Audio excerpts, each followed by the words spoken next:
ദൈവത്തിൻ്റെ അതിപരിശുദ്ധമായ നാമം വാഴ്ത്തപ്പെടുമാറാകട്ടെ. ഈ അനുഗ്രഹിക്കപ്പെട്ട സന്ധ്യയിൽ കർത്താവായ യേശുക്രിസ്തുവിൻ്റെ നാമത്തിലുള്ള സ്നേഹവന്ദനം എല്ലാവരെയും അറിയിക്കട്ടെ. നമ്മൾ അബ്രഹാമിനെക്കുറിച്ച് കഴിഞ്ഞ ദിവസമൊക്കെ ചിന്തിച്ചു, അനുസരണവും വിശ്വാസവും. വീണ്ടും വിശ്വാസം എന്താണെന്നുള്ളതിനെക്കുറിച്ച് അല്പസമയം നമുക്ക് ചിന്തിക്കാം. റോമാലേഖനം 4-ാം അധ്യായത്തിൻ്റെ 20 മുതൽ വായിക്കുമ്പോൾ നമുക്ക് കാണുവാനായിട്ട് സാധിക്കും. ദൈവത്തിൻ്റെ വാഗ്ദത്തത്തെങ്കിൽ അവിശ്വാസത്താൽ സംശയിക്കാതെ വിശ്വാസത്തിൽ ശക്തിപ്പെട്ട് ദൈവത്തിന് മഹത്വം കൊടുത്തു. വീണ്ടും 23-ാം വാക്യം വായിക്കുമ്പോൾ, അവനെ കണക്കിട്ടു എന്നെഴുതിയിരിക്കുന്നത് അവനെ വിചാരിച്ചു മാത്രമല്ല, നമ്മെ വിചാരിച്ചും കൂടെയാകുന്നു. അപ്പോൾ അബ്രഹാമിൻ്റെ വിശ്വാസത്തെക്കുറിച്ച് ഇവിടെ മനസ്സിലായി. ആഴമായ വിശ്വാസം, സംശയിക്കാത്ത വിശ്വാസം. അത് നമുക്കെല്ലാവർക്കും മാതൃകയാകണം. നമ്മിൽ നിന്നും ദൈവം പ്രതീക്ഷിക്കുന്നത് അബ്രഹാമിൻ്റെ വിശ്വാസം പോലെ സംശയിക്കാത്തതും ഉത്തമ ബോധ്യമുള്ളതുമായ വിശ്വാസമാണ് നമ്മളിൽ കൂടി ആഗ്രഹിക്കുന്നത്. നമ്മളെ പ്രകാരമായിരിക്കുന്നു എന്നുള്ളത് നമ്മളെ തന്നെ ശോധന കഴിപ്പാൻ ഈ സന്ധ്യയെങ്കിൽ നമ്മൾ സമയം കണ്ടെത്തണം. നമ്മൾ വേദപുസ്തകം നന്നായി വായിച്ച് പഠിക്കുമ്പോൾ നമുക്കതിൽ നിന്ന് മനസ്സിലാക്കുവാൻ സാധിക്കും നമ്മളൊന്നുമായിട്ടില്ല എന്ന്. എന്നാൽ ഈ ആഴമാർന്ന വിശ്വാസം നമ്മളെയും ദിനംതോറും അനുഗ്രഹിക്കുവാനും വളർത്തുവാനും സഹായിക്കട്ടെ.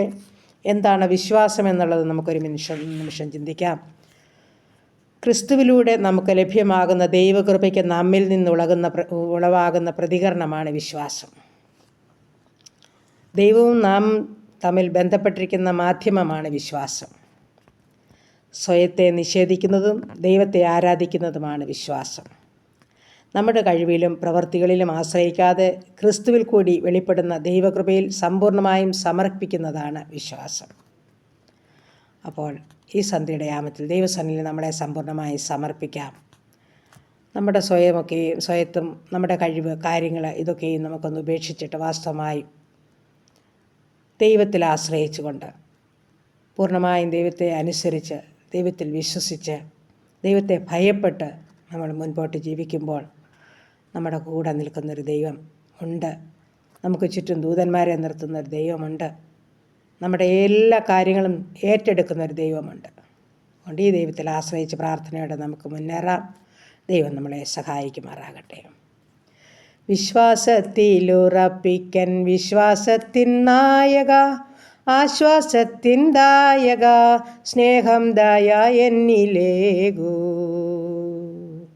നാഥ, എന്നെ നിൻ കയ്യിലെടുത്തു കാത്തുകൊള്ളണേ. പാപങ്ങൾ പോക്കി എന്നെ വെണ്മയാക്കണേ.